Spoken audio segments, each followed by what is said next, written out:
Luísa e do Henrique. Jonas é bacharel em teologia pela Universidade Presbiteriana Mackenzie e pelo Bethel Brasileiro. Bacharel e mestre em filosofia pela PUC São Paulo e doutor em filosofia pela USP, com estágio sanduíche no Thomas Institute, da Universidade de Colônia, na Alemanha. Professor de Teologia e Filosofia da Faculdade Teológica Batista de São Paulo e do Servo de Cristo. Compõe a equipe pastoral da Igreja Batista Nações Unidas. Recebam com uma salva de palmas, Jonas Madureira.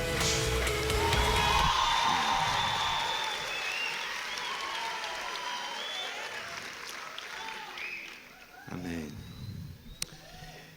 Abraham Kuyper era um pastor holandês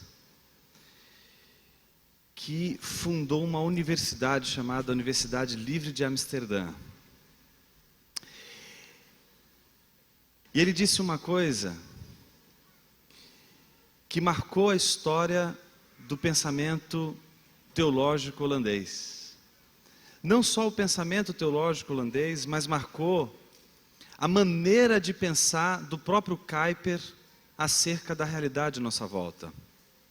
Ele disse o seguinte: não há 1 centímetro quadrado de toda a existência humana que Cristo, o Senhor sobre tudo e sobre todos, não clame, é meu. Vou repetir. Não há 1 centímetro quadrado de toda a existência humana que Cristo, Senhor sobre tudo e sobre todos, não clame, é meu. Desde a origem da igreja, desde os primórdios do cristianismo, os cristãos lutam, não só contra forças externas, mas contra forças internas, de dentro do próprio cristianismo, que lutam contra a soberania de Cristo sobre toda a existência humana. Desde a origem, desde o começo da história cristã, a igreja enfrenta uma luta feroz, não só de fora dela, mas de dentro da própria igreja, no que diz respeito à confissão, à crença e à dedicação de toda a vida da igreja, numa fé centrada num Cristo, que é Senhor sobre tudo e sobre todos, e cujo espaço em qualquer circunstância pertence a Ele. Na igreja, desde sempre existiu aqueles que, olhando para tudo o que viam a partir do Evangelho, conseguiam ainda assim encontrar meios de afrontar a soberania de Cristo. Vou dar exemplo.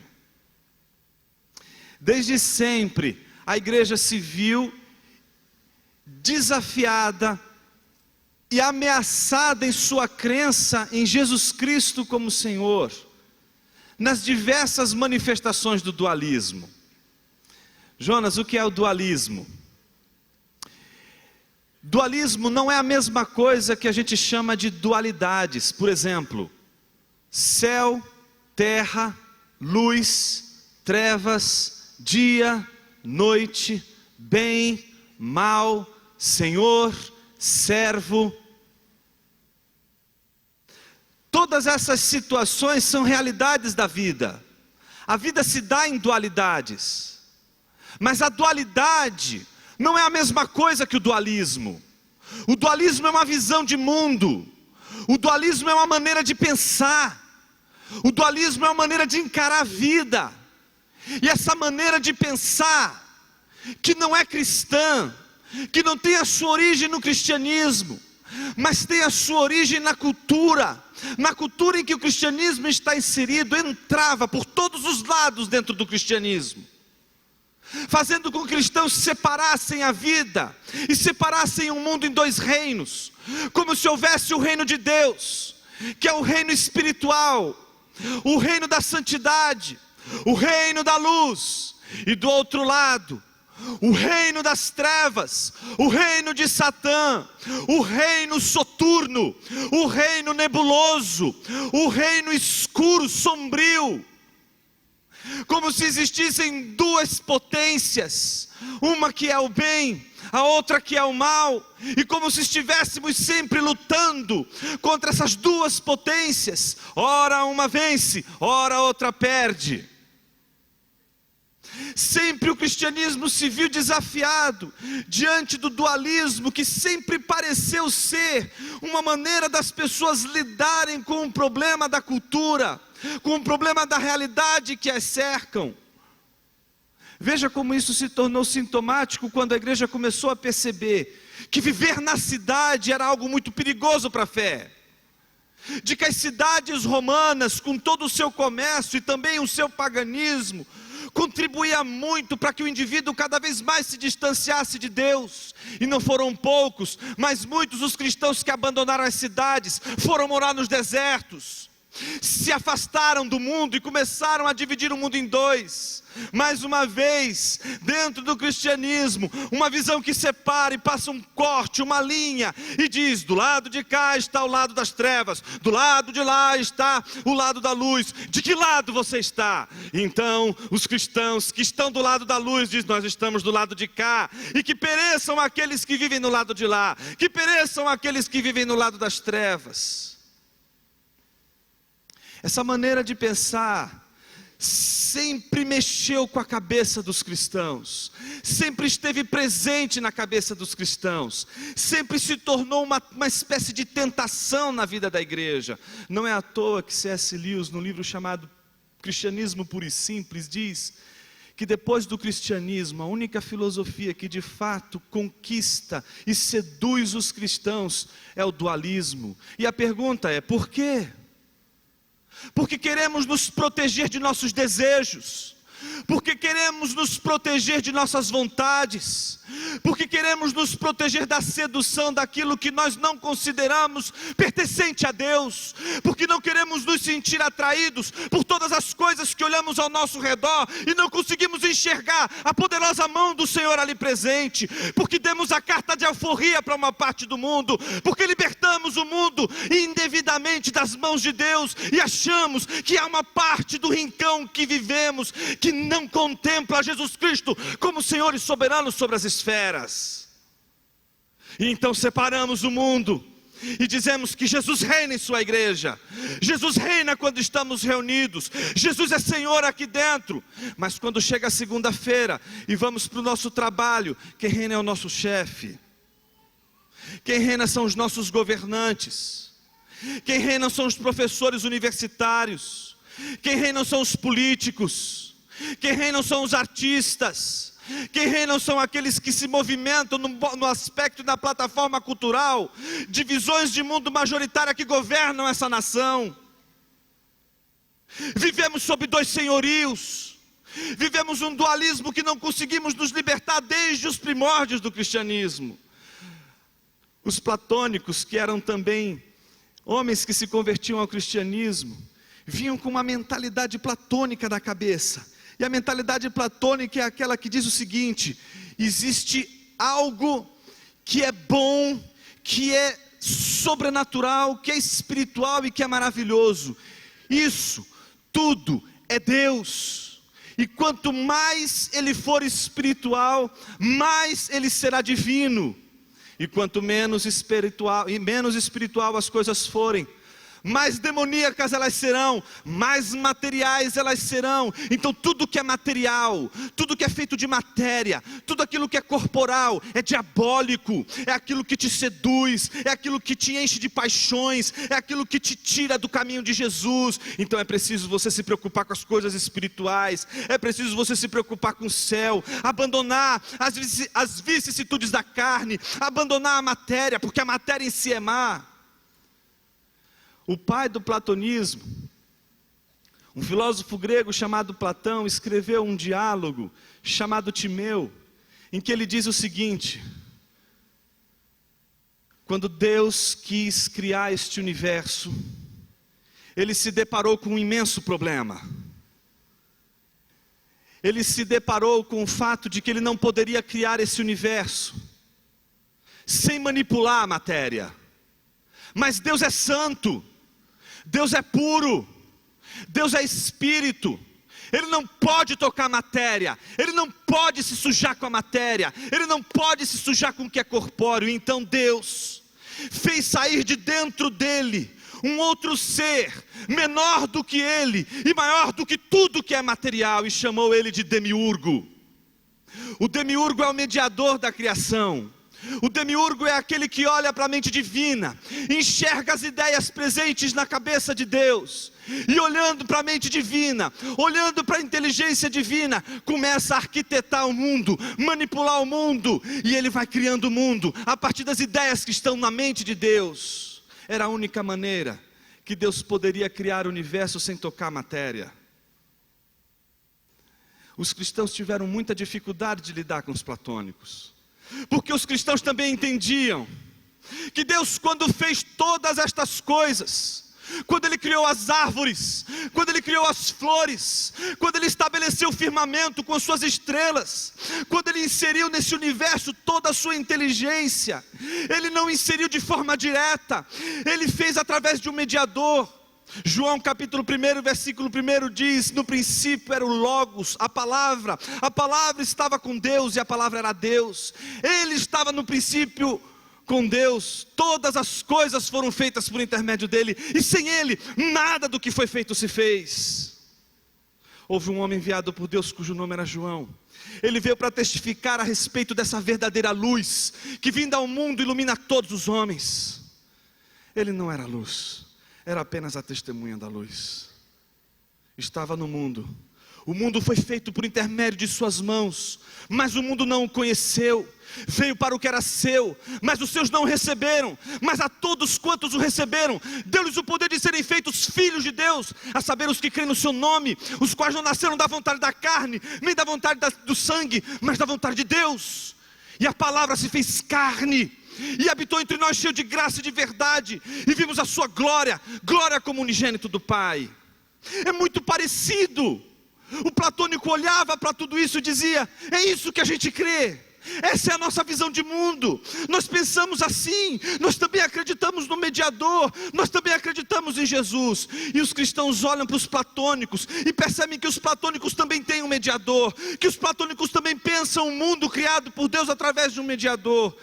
E em algum momento eles começam a se identificar, e eles começam a perceber que há muita similaridade, até um dia em que um deles, por exemplo, Agostinho, percebe o engodo de tudo isso e diz o seguinte: gente, nós não podemos aceitar que o platonismo seja entendido como cristianismo. Não é a mesma coisa, pode ser parecido, podem ter ideias semelhantes, mas existe um fator sobrenatural, importante, que faz com que platonismo esteja de um lado e cristianismo esteja de um outro. E o que é que faz toda a diferença? A diferença é Jesus Cristo. O demiurgo de Platão não é Deus. O demiurgo de Platão é menor do que Deus. O demiurgo de Platão precisa tocar a matéria, porque ele não consegue criar nada do nada. Ele não cria a partir do nada. Ele tem que colocar as mãos na massa e olhar para a mente divina e criar o universo.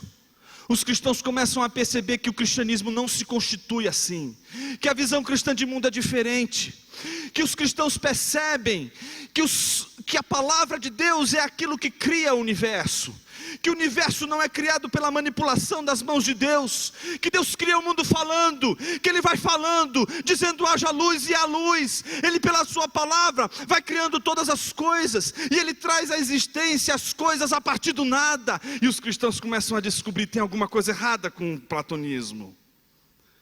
Não bastasse o fato de perceberem que se trata de um pensamento diferente, eles também descobriram que ao aceitarem o dualismo como se fosse uma visão cristã, eles tinham também comprado a ideia de que existe um mundo bom e um mundo mau.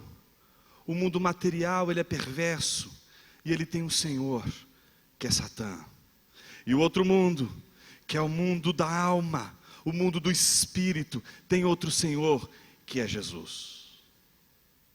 Isso foi tão sintomático, que fez com que pessoas da igreja primitiva tivessem uma espécie de crença extremamente absurda do ponto de vista da fé evangélica. Estes são os colossenses. Eles desenvolveram uma crença muito interessante. Eles estavam sendo influenciados por esse platonismo. E eles entendiam o seguinte: existe a matéria que é má e que representa um reino, o reino material, o reino mau. E existe o reino bom, que representa o reino do Espírito, que o Senhor reina. Só que eles têm que lidar com um problema.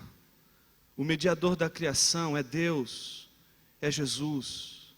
E Ele fez a mediação assumindo um corpo, assumindo uma matéria. Sabe o que isso significou? Que um anjo estava acima de Jesus.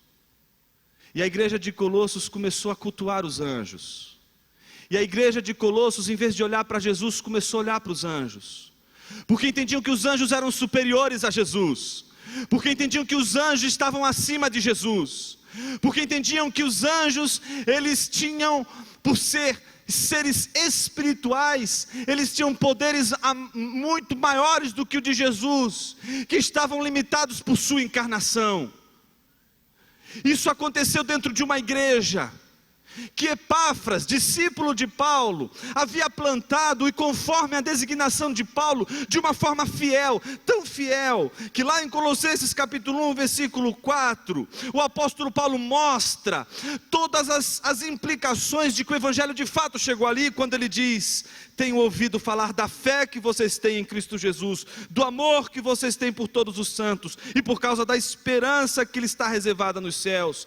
As três características, as três virtudes teologais, as três virtudes mais importantes que caracterizam a presença do evangelho numa igreja. Se você quer saber se o evangelho chegou numa comunidade, ela precisa apresentar essas três virtudes: amor, fé e esperança. E essas virtudes estavam presentes na igreja de Colossos. O evangelho tinha chegado ali sim, eles tinham entendido o evangelho, e o evangelho tinha sido anunciado com pureza, com verdade, com legitimidade. Paulo não questiona a pregação de Epáfras, pelo contrário, endossa a pregação de Epáfras. No entanto, Paulo percebe que alguma coisa aconteceu na igreja de Colossos. Existe um processo que bagunçou toda a crença, e eles não estão conseguindo mais crer em Jesus como Senhor. Eles estão dividindo o mundo em duas partes. Eles estão separando o mundo entre o mundo que é espiritual e o mundo que é material, e estão dizendo que Jesus e Deus é Senhor só do espiritual, enquanto o reino material é do domínio das trevas, é um outro domínio, é um outro reino.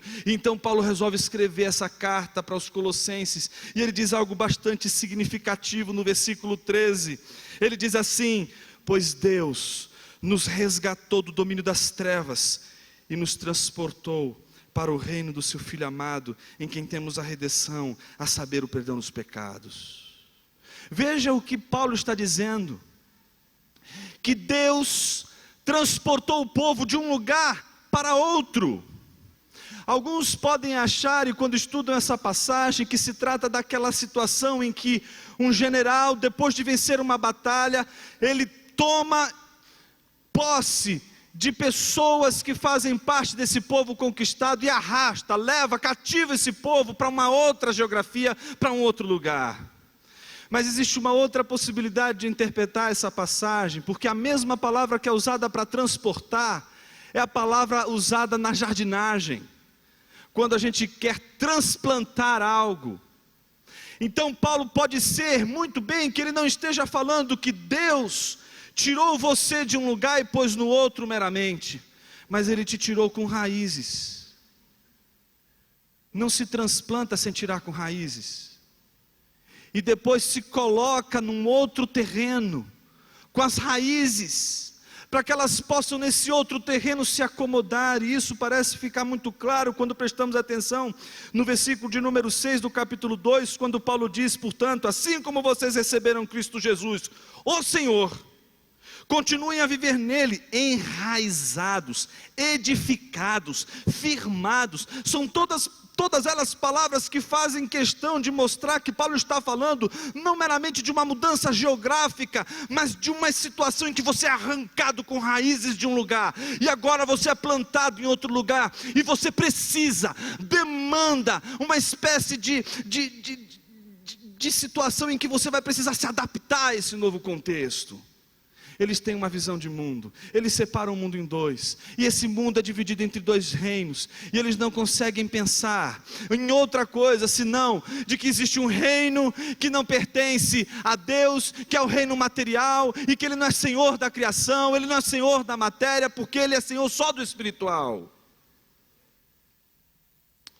E é tão interessante perceber que logo em seguida Paulo vai dizer à igreja de Colossos algo impressionante, um hino. Versículo de número 15, ele diz: Ele, se referindo a Jesus, é a imagem do Deus invisível, o primogênito de toda a criação, pois nele foram criadas todas as coisas nos céus e na terra, as visíveis e as invisíveis, sejam tronos ou soberanias, poderes ou autoridades, todas as coisas foram criadas por Ele e para Ele. Ele é antes de todas as coisas e nele tudo subsiste. Mas Ele também afirma: Ele é também Senhor da igreja, Ele é cabeça do corpo que é a igreja, é o princípio primogênito dentre os mortos, para quem tudo tem a supremacia. A primeira coisa que Paulo quer reforçar naquela igreja é algo que ela perdeu de vista. Ela recebeu o Evangelho, ela crê que o Evangelho é verdadeiro, ela demonstra fé, ela demonstra amor, ela demonstra esperança, mas ela ainda possui uma mente ainda não cristã, ainda não evangélica. Você deve estar se perguntando: Jonas, onde você quer chegar? Você está hoje aqui e pode manifestar marcas do Evangelho, e eu estou dizendo para você que isso não é suficiente para você resistir à tentação de viver uma vida como se Jesus Cristo não fosse Senhor. O que eu estou dizendo é que você pode ser evangélico e não viver como se Cristo fosse Senhor de sua vida. E você pode me perguntar: como assim, Jonas?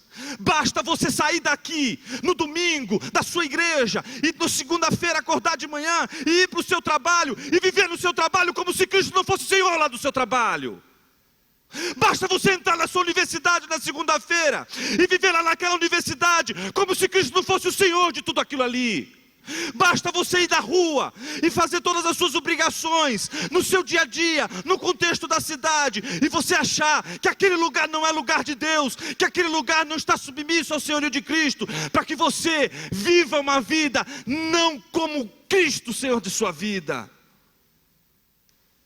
Não é fácil admitir Jesus Cristo como Senhor de tudo.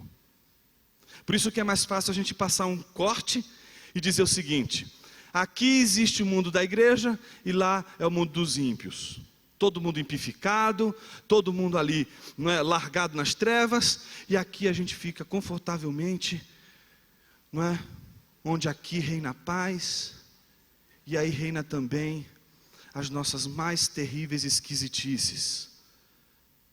Aqui a gente começa a estabelecer coisas como jazz evangélico, matemática gospel, escova de dente espiritual. Aqui a gente começa a criar o nosso gueto.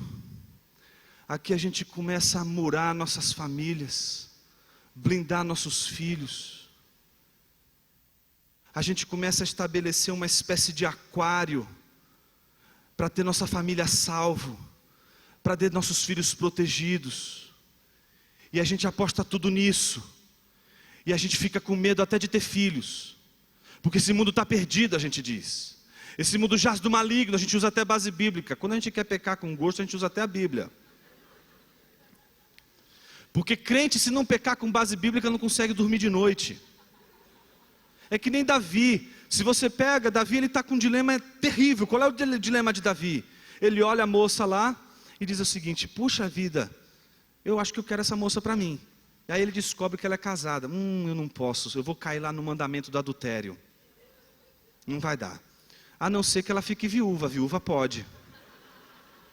Aí ele pensa a segunda vez: puxa vida, mas O mandamento diz também que eu não posso matar, não matarás e não adulterarás. Eu estou com um problema sério. Mas, e se ele for para uma batalha e ele for matado? E se ele for morrido? E se acontecer alguma coisa? Eu não matei. Bingo, é isso que ele faz. Pega com base bíblica. Não quebrou o mandamento, por isso ele pode dormir a noite tranquila. É Natan que olha para ele e faz com que ele acorde da racionalização do pecado. A racionalização do pecado é uma obra que só crente faz, que é usar a sua inteligência para justificar o seu pecado. E o maior pecado da igreja hoje é o dualismo. E aí você me pergunta, por que, Jonas? Presta atenção no que eu vou te mostrar. Aqui está o dualismo. Essa crença que passa um corte no mundo e diz, o mundo secular e mundo sagrado. Mundo da igreja e o mundo. Não é? CD do mundo, CD da igreja.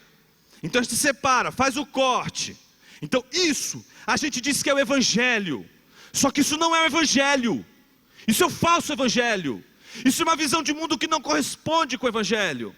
Ela é diabólica, ela é demoníaca, porque ela estabelece uma instância, ela estabelece um domínio em que Jesus não é Senhor, ela não glorifica Jesus. Ela é uma visão de mundo que estabelece a possibilidade de Jesus não ser Senhor em determinados espaços de nossas vidas. O problema é que a gente chama isso de evangelho, e do lado de cá está o evangelho genuíno. Aquilo pelo qual as pessoas deveriam ser de fato ofendidas está desse lado, mas elas não conseguem ser ofendidas pelo evangelho. Hoje as pessoas são ofendidas por causa desse seu pecado, que se chama dualismo. É por causa do dualismo que as pessoas têm se ofendido hoje. É por causa do dualismo que as pessoas têm rejeitado o evangelho. E olha a nossa desgraça, as pessoas não aceitam o evangelho pelo que é o evangelho, elas rejeitam o evangelho por aquilo que não é o evangelho. Não existe pecado mais terrível do que este, que faz as pessoas rejeitarem a Jesus pelo que Jesus não é.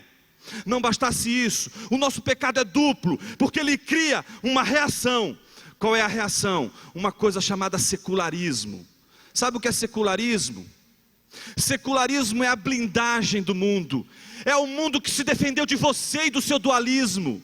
É o mundo que olhou para você e para mim, dualistas, e disse o seguinte: vocês nos condenaram, então já que estamos condenados aqui ao inferno, então aqui a religião não fala, aqui o céu não desce, aqui o santo não mostra as suas virtudes, porque aqui é esfera pública, aqui é uma repartição pública. Vamos tirar nossas cruzes daqui, vamos tirar todos os símbolos religiosos, porque este lugar não pertence ao senhorio de nenhum Deus. Este lugar pertence ao senhorio da esfera pública, da sociedade, da comunidade. Nesse espaço não opera religião.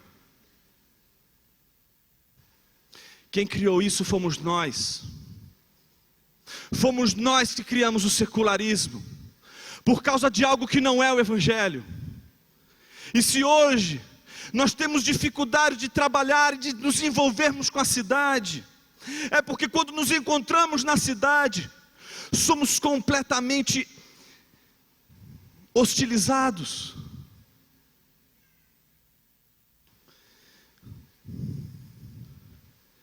É tão interessante, irmãos, como a gente é capaz de acreditar num falso evangelho.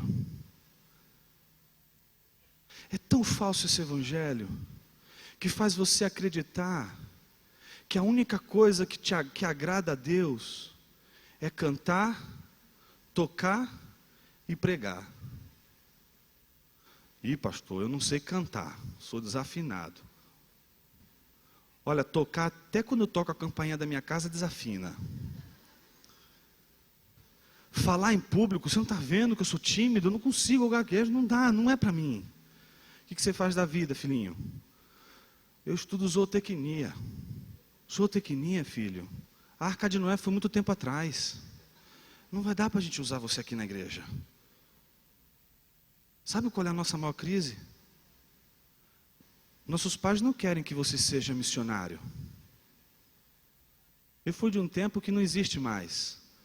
Pais e mães que ficam felizes quando seus filhos decidem se tornar missionários. Hoje é mais ou menos assim, uma senhora encontra outra senhora na igreja e diz assim: filha, eu estou tão feliz. O que aconteceu? Minha filha passou na USP, vai estudar medicina. Uau, que coisa interessante. Mas estou vendo que você também está muito feliz. O que aconteceu? Minha filha, estou tão feliz e orgulhosa dela. Por quê? O que aconteceu? Ela passou na faculdade. Menina, ela vai ser missionária na Indonésia, vai morrer, vai dar a vida dela lá, vai perder o sangue dela lá no meio daquele povo, por amor a Jesus. Eu estou tão orgulhosa da minha filha, estou tão feliz porque ela vai entregar toda a sua vida para Jesus. Ou então chega 2 marmanjões: rapaz, estou tão feliz. O que aconteceu? Meu filho passou em engenharia, avô engenheiro, eu engenheiro, e agora o filho engenheiro. Oh, que bênção. Aí o outro olha e fala assim: eu também estou muito feliz. Por quê? Meu filho decidiu ser pastor no Complexo do Alemão, vai pastorear lá. Eu estou tão feliz porque ele vai doar a vida dele ali, para trabalhar no meio da favela, com as pessoas que estão precisando. Esse meu filho me dá muita alegria. Mas o que acontece? Olha o nosso paradoxo. A gente não quer que os nossos filhos se tornem missionários e pastores em nossas igrejas, mas a gente quer que eles passem na melhor faculdade, e aí eles passam em medicina, e aí eles começam a ir na balada, e aí eles começam a bater na porta do gabinete pastoral e dizer: pastor, tem que ter atividade na igreja no sábado, meu filho está indo para a balada. Olha como a gente não consegue perceber que a gente, quando manda um filho para uma universidade, a gente está mandando esse menino para trabalhar lá na cidade, para honrar Deus lá na cidade, para glorificar Deus lá na cidade, porque na cidade, sendo um bom juiz, ele pode glorificar Deus e servir como um padrão de excelência para esse mundo. Olha como o dualismo nos destruiu, olha como o dualismo não nos permite mais olhar para a profissão que Deus nos deu para servir, como algo que pode abençoar e como algo que pode glorificar o seu nome. Hoje, a cosmovisão que a gente tem, a visão majoritária que governa o nosso universo, ela é extremamente secularista, e ela opera em 3 pilares: o judiciário, a mídia e a educação. Ela domina essas 3 áreas. Enquanto nós não tivermos cristãos que sejam capazes de servir a Deus no judiciário, de servir a Deus na educação, de servir a Deus na mídia, nós não vamos ter mais referencial, nós não vamos ter outra visão de mundo disputando o lugar que vai mostrar outras possibilidades de enxergar o mundo. Não dá, meus irmãos, para acreditar que nós somos igreja no nosso país, e o nosso país ao mesmo tempo mergulhado numa corrupção como ele está. Alguma coisa está errada, e talvez seja o evangelho genérico que a gente acreditou e acredita que seja o verdadeiro evangelho. Esse evangelho dualista, que nos coloca entre muros, que nos defende da realidade, que não nos chama para a responsabilidade de fazer de fato a diferença no mundo que a gente vive. Eu quero desafiar você que está hoje aqui, que é universitário, você que é um profissional liberal, você que é engenheiro, você que é médico, você que é empresário, você que é biólogo, você que é dentista, você que tem o seu trabalho, desenvolve o seu trabalho, a olhar para o seu trabalho como um meio de você glorificar Jesus e de servir ao verdadeiro Senhor de sua vida, que não é o teu patrão. É tão interessante, porque a gente, quando começa a pensar o evangelho como ele é, as coisas começam a mudar de figura. Primeira coisa que a gente descobre é que não dá mais para dividir o mundo em 2. Não dá para separar o mundo em sábado e domingo, e segunda até sexta eu não sou crente. Sábado e domingo eu louvo a Deus na igreja, etc. Na segunda-feira eu vou para a universidade, lá eu estou estudando biologia, então lá eu sou ateu. Eu sou ateu de segunda a sexta, mas domingo eu cultuo a Deus, porque se eu não conseguir absolutamente dialogar com a minha realidade, porque eu não acredito que o cristianismo seja relevante para a ciência, então eu preciso ser e me passar como se fosse um ateu. Meus irmãos, esse dualismo nos destrói, nos impede de ser luz nas trevas, nos impede de ser sal da terra. O pior de tudo é que tem gente que acredita que o evangelho é o dualismo, e que elas acham que isso é a maior verdade de todo o universo. Eu me lembro que quando eu estudava na PUC, tinha um professor que era muito doido. Ele era professor de estética. E ele ensinava arte moderna, contemporânea, essas coisas todas. E ele era um cara brilhante, mas ele era extremamente metódico e neurótico. Então, a aula começava às 7 horas, ele chegava às 15 para as 7, sentava à mesa ali, esperando os alunos chegarem. Quando dava 7 horas, era hora de começar a aula, ele não começava. Esperava os 15 minutos, que era para dizer o seguinte: esses 15 minutos é para vocês atrasarem. Dava 7h15, ele levantava da cadeira, fechava a porta e voltava. Quando ele voltava, sabe aquele papelzinho de bala que você abre? Se você abrisse esse papelzinho de bala e fizesse aquele barulhinho, ele ia matar você. Então todo mundo tinha medo. Então tinha que ir no banheiro antes, era um terror. Ele dava uma aula maravilhosa, mas todo mundo ficava tenso. Não podia conversar do lado, tinha que estar silêncio absoluto. Nesse dia ele fechou a porta e voltou e começou a dar aula. Começou a aula. Não deu 5 minutos, abriu a porta. Aí todo mundo já gelou. Hoje alguém morre. E abriu a porta e entrou um amigo nosso, Rastafari, doidão, doidão. E ele chegou esbaforido. Aí eu só olhei para a cara do professor que fez exatamente esse gesto, olhando para ele.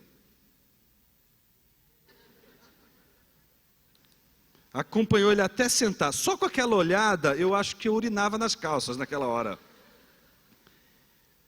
Ele sentou, o professor respirou profundamente e voltou a dar aula. Irmãos, não deu 2 minutos. Aquele menino levantou a mão e disse assim: professor, eu sei que eu estou pegando o bonde andando, mas, no que ele disse mais, ele meteu as 2 mãos assim na mesa e disse: como mais?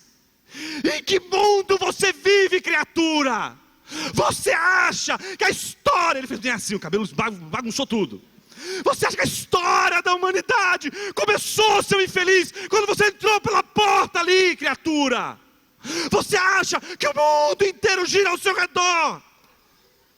Meus irmãos, eu tenho tanta vontade de fazer isso com os irmãos na igreja. Você não sabe como eu tenho vontade de fazer isso.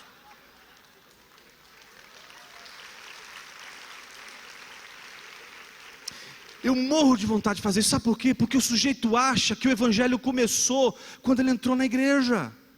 Meu filho, tem história.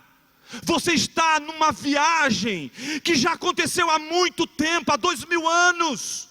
Não existe uma ideia que você possa dizer que seja assim: eu tive uma ideia brilhante, é uma nova interpretação do evangelho.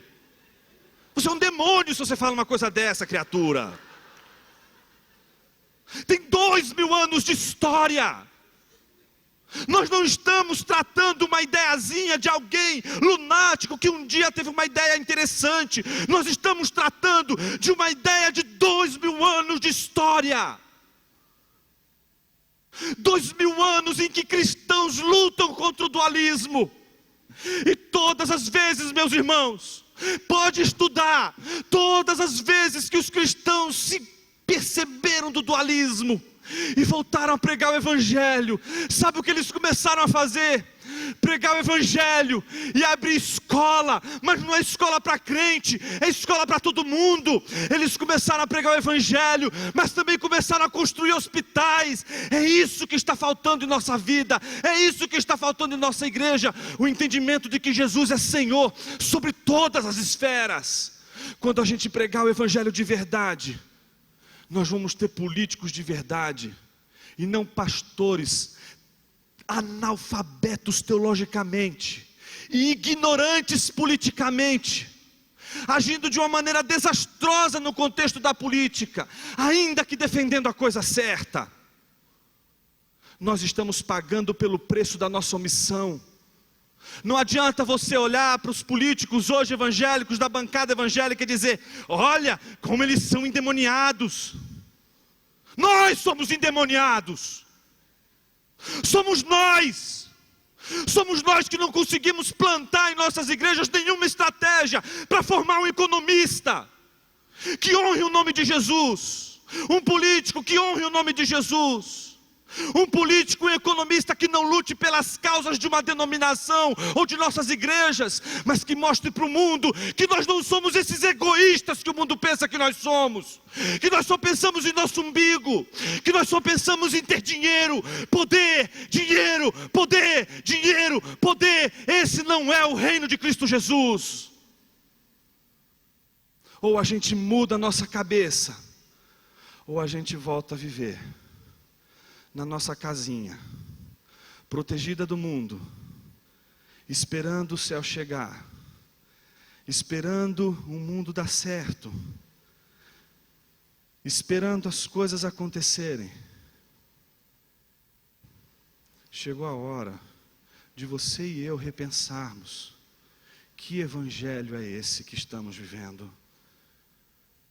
Minha vontade hoje, meus irmãos, é que você saia daqui ofendido, não pelo dualismo, mas que você saia daqui ofendido pelo Evangelho. Que o Evangelho seja algo que te ofenda tão profundamente, ao ponto de você e eu sairmos daqui hoje com o nosso coração contrito, pensando e revisando nossa vida, para que a gente possa retomar nossa dignidade enquanto cristãos, para que a gente possa retomar o nosso caminho para a cruz. Não existe um lugar mais poderoso onde a igreja pode viver do que aos pés de Cristo Jesus. O teu lugar mais alto é a tua cabeça, e o lugar mais baixo de Jesus são os seus pés.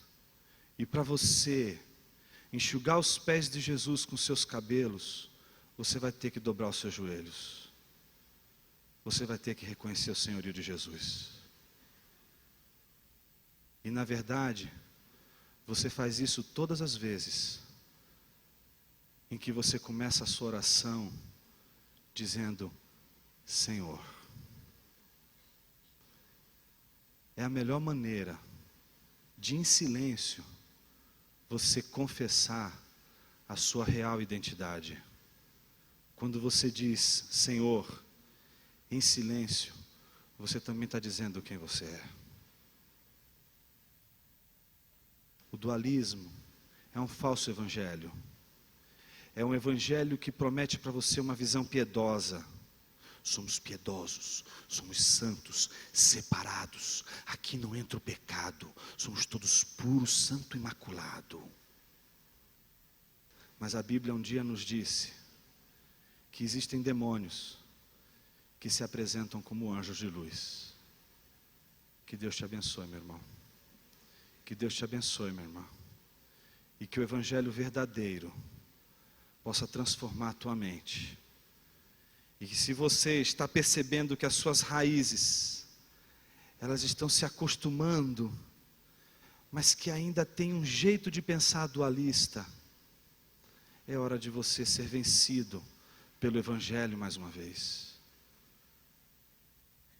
Queria pedir que você curvasse a sua cabeça e que você pudesse ter um momento de confissão a Deus, dizendo: Senhor, eu tenho fé e eu tenho razão, eu tenho crença e eu tenho inteligência. Me ensina a ter uma fé que pensa, me ensina a ter uma razão que sente, me ensina que o único caminho de viver em fé e em razão é, em primeiro lugar, dobrando os meus joelhos diante do senhorio de Cristo Jesus. Seja Senhor, Pai. Seja Senhor no céu, seja Senhor na terra. Seja Senhor na nossa frente, seja Senhor atrás. Seja Senhor na nossa direita, seja Senhor na nossa esquerda.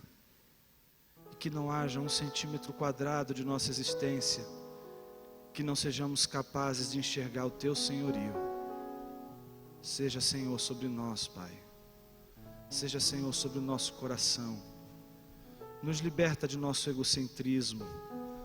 Nos liberta da nossa ego-referência. Nos livra de olharmos, ó Pai, o mundo sempre tentando olhar para o mundo como um meio de usufruir algo, de possuir algo. Nos ajuda a servir a criação, nos ajuda a servir o próximo, nos liberta do demônio do egocentrismo, Senhor. Que a gente possa glorificar o Teu nome e de fato viver como o Senhor de nossas vidas. Tem um momento com Deus, meu irmão. Não saia daqui hoje sem declarar o senhorio de Cristo sobre todas as esferas da sua vida. Se Jesus não tem sido o Senhor no teu trabalho, se você tem tido uma outra ética quando você vai para o seu trabalho, se você não tem sido padrão no lugar onde você trabalha, se você não tem sido um servo de Deus fora da igreja e só tem conseguido ser servo dentro da igreja, coloque os seus pensamentos diante de Deus, peça para que Deus, clame para que Deus mude teu coração, porque até para mudar o nosso coração a gente precisa da graça de Deus. Clama por Jesus nessa noite. Não saia daqui sem que Jesus toque o seu coração, sem que Jesus transforme a sua mente. Deixa Jesus tocar seu coração.